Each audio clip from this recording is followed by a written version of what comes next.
کیا. اکرام مسلم تک ہماری تقریریں ہو گئی تھی. اب اخلاص نیت پر روشنی ڈالنے کے لیے میں مظفر منیر قریشی اس بچے کو دعوت دیتا ہوں. وہ آئے اور اخلاص نیت پر روشنی ڈالے. مظفر منیر قریشی. اب میرے محترم بزرگوں دیکھو 5ویں نمبر تک بیانات آ چکے ہیں. اب چند بیانات ہیں، پھر اس کے بعد ہمارے جلسے کا اختتام ہوگا. آپ لوگ ابھی تک بیٹھے ہیں، میری آپ سے درخواست ہے کہ اور اسی طرح سے تھوڑی دیر اور بیٹھے رہے.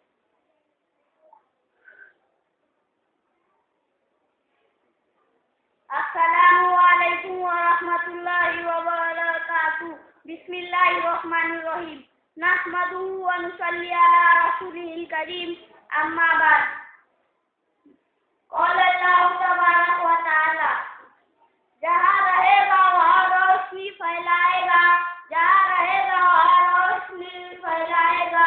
کسی چراغ کا اپنا مکان نہیں ہوتا.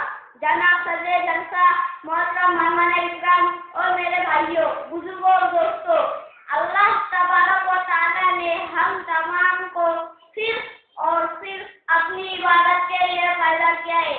اور اللہ سے اس بندوں میں سے جو بندہ سب سے زیادہ پسند ہے، جو ہر عمل صرف اللہ کو راضی کرنے کے لیے کرے، ایسا عمل کرے جو یا قابل سے پاک ہو.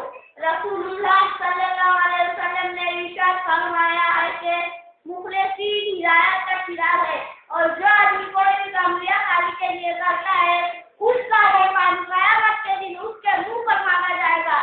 اور فرمایا دکھاوا اور ریا نیکی کو ایسے کھاتی ہے جیسے آگ سوکھی لکڑی کو کھاتی ہے. اور فرمایا جو عمل صرف اور صرف اللہ کے لیے کیا جائے گا وہی قبول ہوگا. آخر میں دعا کرتا ہوں اللہ ہم تمام کو اخلاص والا بنائے اور یہ دکھائے سے ہم تمام کی حفاظت فرمائے. آمین. السلام علیکم ورحمۃ اللہ وبرکاتہ.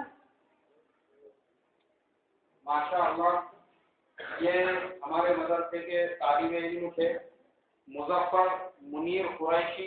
یہ طالب علم نے بھی علی پاک کی شروعات کی تھی اور اس کا بھی الحمدللہ ابھی قرآن پاک چل رہا ہے.